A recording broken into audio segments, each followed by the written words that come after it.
Y si te dijera que muchas de las decisiones más importantes, desde políticas económicas a crisis de salud pública, se basan en un defecto fundamental, Mm, un defecto tan simple como un sí que en realidad debería haber sido un no. Bienvenidos, hoy vamos a sumergirnos en el complejo mundo de la verdad y los datos que mienten. es un placer estar aquí. Y el tema es fascinante, porque nos obliga a cuestionar la mismísima base sobre la que construimos nuestro conocimiento. O sea, ¿cómo podemos estar seguros de algo si la información que recibimos está, en parte, equivocada? Para guiarnos en esta exploración tenemos un artículo de investigación de Santiago Acerenza, Kyung-Hun Ban y Desiree Kedagni. Aborda un problema que los expertos llaman clasificación errónea.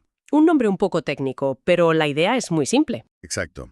Y nuestra misión hoy es desgranar no solo el problema, sino las ingeniosas y a veces frágiles soluciones que proponen, para entender qué significa todo esto cuando intentamos comprender las relaciones de causa y efecto en el mundo real. Justo. Se trata de ver cómo la econometría más puntera intenta limpiar esa niebla de los datos para darnos una imagen más nítida de la realidad. Aunque bueno, esa imagen no siempre es tan simple como nos gustaría. Perfecto. Pues entremos en materia. Hablemos primero del problema. ¿Qué pasa cuando los datos mienten?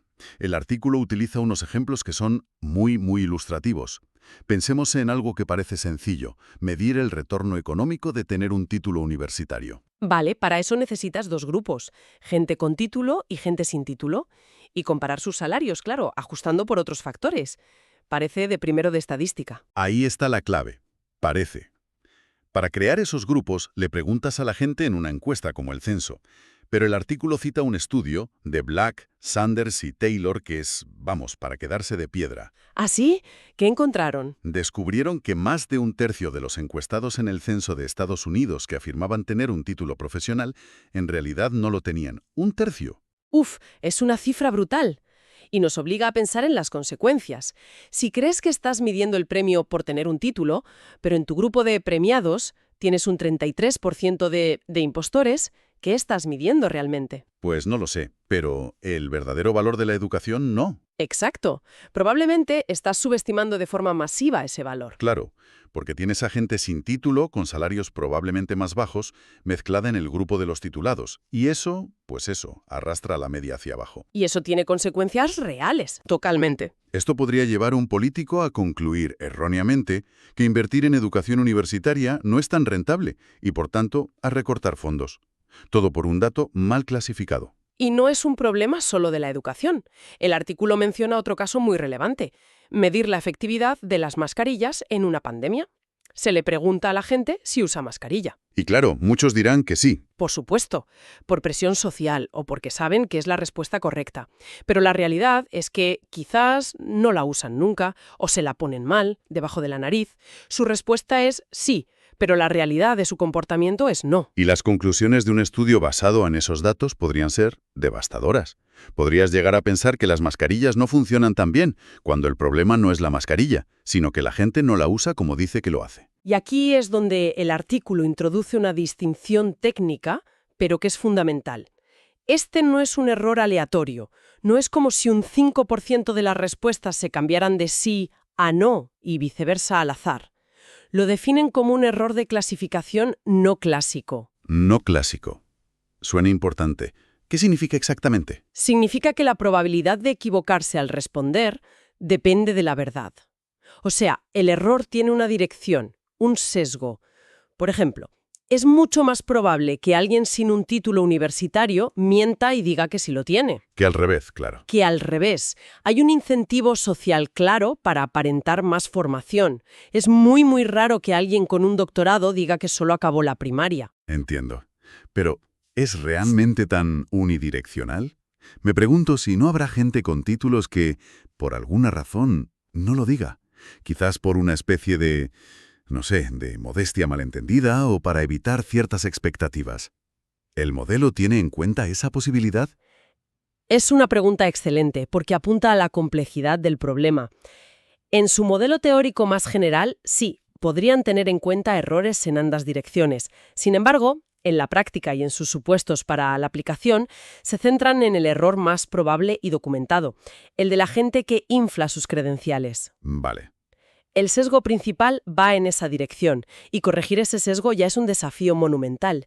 Y es precisamente para navegar este desafío que los autores necesitan medir unos conceptos muy, muy específicos. De acuerdo. Vamos a ellos. He leído que hablan de dos cosas, la T y MT. Empecemos por el LATE, o efecto promedio del tratamiento local. La idea es medir el efecto de algo, como la educación, pero no para todo el mundo, Ajá. sino solo para un grupo muy concreto de personas. Aquellas que cambiaron su comportamiento, es decir, que decidieron estudiar gracias a un empujón externo que usamos en el análisis. Luego hablaremos de ese empujón. Vale, un efecto promedio para un grupo específico. Pero si ya tenemos eso, ¿por qué necesitamos otra medida? ¿Qué nos revela el MTE, el efecto marginal del tratamiento? Que el LATE se pierde. Gran pregunta. El LATE nos da una foto fija de un grupo, pero el MTE es como una película. Nos muestra cómo cambia el beneficio de la educación para cada tipo de persona, en un espectro continuo. Ah, vale. Nos dice cuál es el efecto para los individuos que están justo en el umbral de decidir, los que dudan, ¿estudio o no estudio? El LATE promedia y esconde las diferencias, el MT las revela, nos permite ver la heterogeneidad completa, no solo un promedio de un subgrupo. Es mucho más ambicioso. Entendido. Es la diferencia entre saber el resultado promedio de un partido y ver la repetición de las mejores jugadas de cada jugador. Entonces, tenemos un problema serio. Los datos nos engañan con un sesgo y queremos medir algo tan detallado como el MT. Si los datos directos no son fiables, ¿cómo diablos se las arreglan para medir algo? Leí en el artículo que usan una técnica que me pareció fascinante, algo llamado variable instrumental. ¿Nos puedes explicar qué es? Es el corazón de su estrategia. Una variable instrumental, o IB, es una de las herramientas más elegantes y potentes de la econometría. La idea es encontrar un factor externo, el instrumento, que cumpla dos condiciones muy estrictas. A ver. Primero, tiene que influir en la decisión que estamos estudiando, por ejemplo, ir a la universidad. Y segundo, no puede tener ningún efecto en el resultado final, el salario, excepto a través de esa decisión que ha influido. Suena un poco abstracto. La analogía que se me ocurre es como si un árbitro le diera un empujoncito a un jugador para que chute a puerta. Si queremos medir la habilidad del jugador para marcar goles, el empujoncito del árbitro solo es útil si le anima a chutar más. Ajá. Pero el empujón en sí no puede hacer que el balón vaya más rápido o sea más preciso. Es una analogía perfecta. El empujón tiene que afectar a la decisión de chutar, pero no a la calidad del chute. El ejemplo clásico que usan en el artículo es la distancia a la universidad más cercana, cuando se es adolescente. Claro, vivir muy lejos de una universidad puede desanimar a alguien y hacer que no se matricule. Claramente influye en la decisión. Y en teoría, los kilómetros exactos que hay entre tu casa y el campus no deberían tener un efecto directo en el sueldo que ganarás 10 años después. En teoría. Su único efecto debería ser a través de la decisión de haber estudiado o no. En teoría, sí. Y cuando funciona es casi mágico. Permite aislar una relación causal pura de un mar de correlaciones confusas. Pero aquí es donde, como analistas críticos, tenemos que encender las luces de alarma y mirar la letra pequeña del contrato. Ajá. Todo el edificio se sostiene sobre la llamada Asunción 1 del artículo. La de asignación aleatoria, ¿verdad? Que en la práctica significa que este instrumento debe ser puro. Exacto. Debemos asumir que nuestra variable instrumental, la distancia, es completamente independiente de todos los demás factores no observables que influyen en el resultado. Hablamos de la motivación del estudiante, del nivel de ingresos de su familia, de si sus padres tienen estudios, de su ambición. Uf. Y lo más difícil y específico de este artículo es que también debe ser independiente del propio error de clasificación. O sea que la probabilidad de que alguien mienta sobre su título no puede tener nada que ver con lo lejos que vivía de la universidad. Uf, eso es mucho pedir. Es casi como pedir un factor que caiga del cielo de forma aleatoria. ¿Es realista pensar que la distancia es un factor así de limpio? Pues Imagina que las familias que viven lejos de la universidad no solo tienen un problema de distancia, sino que también son sistemáticamente más pobres o viven en zonas rurales con menos oportunidades laborales en general. ha estado en el clavo. En ese caso, la distancia ya no es un empujón limpio. Es un marcador de otra cosa, de la pobreza o del origen rural, que sí afecta directamente a los salarios futuros, independientemente de la educación. El instrumento estaría contaminado. Claro. Y el propio artículo es muy honesto al respecto, ¿eh? Cita a otro investigador, Possebon, y admite que esta asunción puede ser demasiado restrictiva a la práctica. Es el talón de Aquiles de esta metodología. Entendido. La herramienta es poderosa, pero increíblemente frágil. Y esto me lleva a lo que creo que es el hallazgo principal del artículo, que es una lección de humildad científica. Dado que el instrumento no es perfecto y los datos están sucios, no intentan darnos una respuesta única y precisa. Que sería un acto de falsa confianza, forzar una única respuesta donde la incertidumbre es enorme. En lugar de eso, calculan lo que llaman límites o bounds. Pero espera, si has hecho todo este trabajo estadístico tan complejo y la respuesta es simplemente, la verdad está en algún punto de este rango, a primera vista puede parecer un poco decepcionante. Entiendo esa sensación, pero en realidad es todo lo contrario. Es el enfoque más honesto y científicamente riguroso. En lugar de decirte el retorno de la educación es exactamente del 8,2%, lo que implicaría una certeza que no tienes, te dicen, con estos datos y bajo estos supuestos, podemos afirmar con un alto grado de confianza que el verdadero retorno está entre el 5 y el 11%. Cuantifican la incertidumbre en lugar de esconderla. Visto así, tiene más sentido. Es reconocer los límites de tu propio conocimiento. Y es un avance técnico. El artículo demuestra que los límites que ellos calculan son más estrechos, es decir, más informativos, que los de trabajos anteriores en este campo. Mencionan a Ura o a Tomasi y Zhang.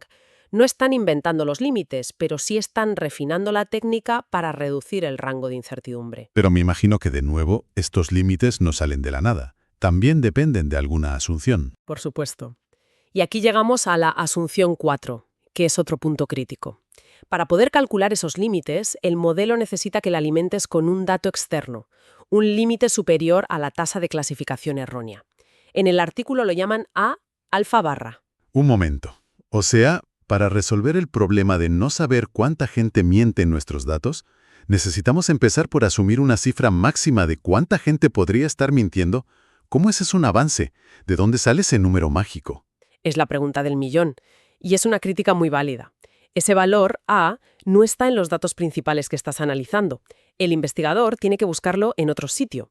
Por ejemplo, podría usar la cifra de ese estudio del censo que mencionamos, el del 33%. Ah, vale. Y decir, bueno, asumamos que el error en mis datos no puede ser mayor que eso. O podría basarse en estudios piloto más pequeños y costosos donde sí se ha verificado la información. Pero eso introduce otra capa de subjetividad o de potencial error. Si te equivocas al elegir ese A, todos tus cálculos, por muy sofisticados que sean, estarán mal. Exactamente. Por eso, lo que hacen los autores en su aplicación práctica es un análisis de sensibilidad. No se casan con un único valor de A. Entiendo. Prueban varios. Usan 0,139, que es una estimación de otro estudio, luego prueban con 0,1, con 0,05 y muestran cómo cambian los resultados. O sea, cómo se ensanchan o se estrechan los límites. Justo, dependiendo de lo optimista o pesimista que seas sobre la calidad de tus datos. Es una forma de decir, este es nuestro resultado, pero ten en cuenta que depende de esta elección que hemos hecho. Hablemos de esa aplicación práctica.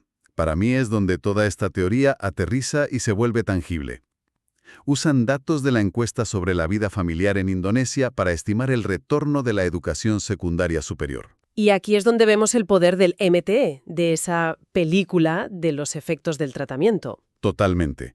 El resultado que me pareció más revelador y que se perdería con un análisis más simple es que el efecto de la educación no es el mismo para todos.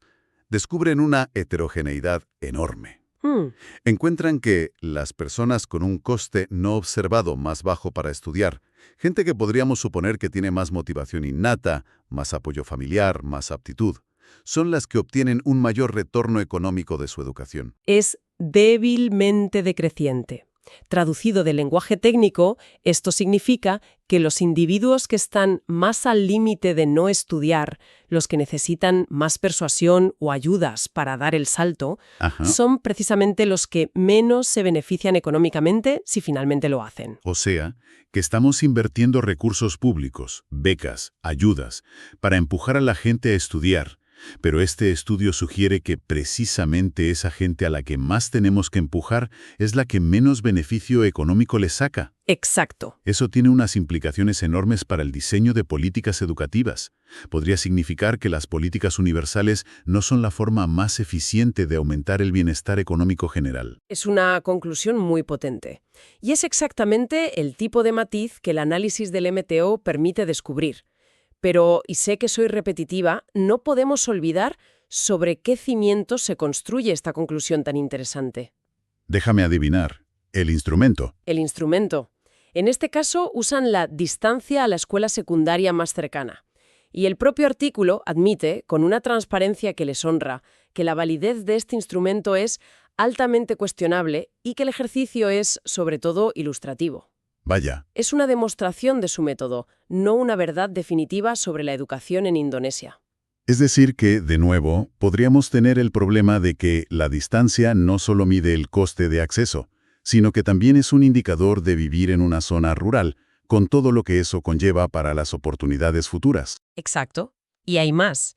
Para poder dibujar esas curvas del MTE, las de la figura 4 del artículo, tienen que apoyarse en una asunción de clasificación errónea simétrica, que básicamente simplifica el problema asumiendo que el error de reporte no está relacionado con las características de la persona. O sea, otra simplificación importante. Muy importante.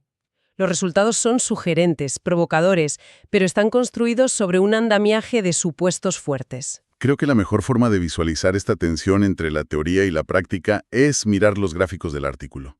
Empecemos por la figura 1. Es una simulación, un mundo de juguete, ¿no? Sí, un entorno controlado. Vemos una línea negra continua, que sería el verdadero efecto marginal del tratamiento, el valor real que en la vida real nunca conoceríamos. Y luego hay unos puntos rojos por encima y unos triángulos azules por debajo. Esos puntos y triángulos son los límites, el superior y el inferior, que calcula su modelo. El rango de incertidumbre. Y lo alucinante es que en este mundo perfecto, la línea negra casi siempre queda atrapada entre los puntos y los triángulos. El método funciona. Teóricamente, su red consigue pescar la verdad. Demuestra que si se cumplen las asunciones, el modelo es válido. Exacto. Ahora, vayamos a la figura 4. Se acabó el mundo de juguete, estos son los datos reales de Indonesia. Y el panorama cambia radicalmente. Vemos la línea roja, que es la estimación del MTE, con esa tendencia decreciente de la que hablábamos. Pero lo crucial son las bandas de confianza que la rodean, esas áreas sombreadas. Y lo que salta a la vista es que son anchísimas. Muy anchas. Ajá. Así que en el mundo real, la bella teoría se vuelve mucho más confusa. Esas bandas de confianza son tan anchas que en la mitad derecha del gráfico parece que incluyen el valor 0.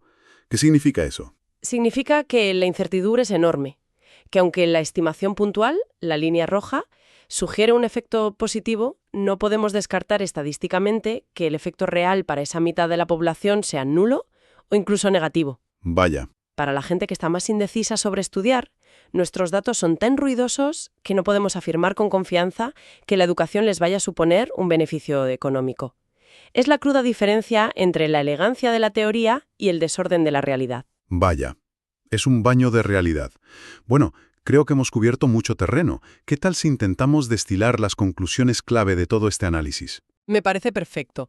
La primera, y la más fundamental, es que la clasificación errónea en los datos no es una anécdota, es un problema grave, común y a menudo invisible, que puede invalidar por completo las conclusiones de un estudio. Y que ignorarlo es construir castillos en el aire. Totalmente. Segunda, para combatir este problema existen métodos econométricos muy sofisticados como el que hemos visto. Pero su objetivo ha cambiado. Ya no se trata de buscar una respuesta única y mágica, sino de ofrecer un rango de valores creíbles, esos límites que reflejen honestamente nuestra incertidumbre. Tercera conclusión, y quizás la más importante para quien consume esta información. La validez de estos métodos tan complejos depende críticamente de asunciones muy fuertes. La calidad del instrumento, las suposiciones sobre la tasa de error, no se puede simplemente aplicar el modelo. Hay que debatir y justificar esas asunciones en cada caso. A pesar de sus limitaciones, es su capacidad para ir más allá de los promedios y revelar la heterogeneidad. Nos obliga a recordar que las políticas y los tratamientos no afectan a todo el mundo por igual. Cierto. Y aunque la respuesta sea incierta, el simple hecho de poder empezar a cuantificar esas diferencias ya es un gran paso adelante. Totalmente. No es tanto encontrar la respuesta, sino empezar a entender la distribución de las respuestas en la población. Para terminar, me gustaría dejar una idea en el aire, una reflexión que el propio artículo sugiere al final. Ellos proponen que la investigación futura podría explorar qué pasa cuando incluso las propias variables instrumentales son imperfectas y están mal medidas. Lo cual nos sumerge en una espiral de incertidumbre sobre incertidumbre, un problema de segundo orden. Exacto. Y esto plantea una pregunta casi filosófica. En un mundo donde todos nuestros datos tienen algún defecto, donde cada medida está, en cierto modo, contaminada, ¿cuán cerca podemos llegar realmente de la verdad? Quizás el objetivo final de la ciencia de datos no sea alcanzar una certeza absoluta, que es inalcanzable, sino algo más humilde y, en última instancia, más útil. Aprender a medir, comunicar y tomar decisiones en un estado de perpetua e irreductible incertidumbre. Un objetivo sin duda más realista. Y uno que nos exige ser más inteligentes y más críticos con la información que nos rodea. Muchas gracias por guiarnos en este análisis tan profundo. Ha sido un verdadero placer.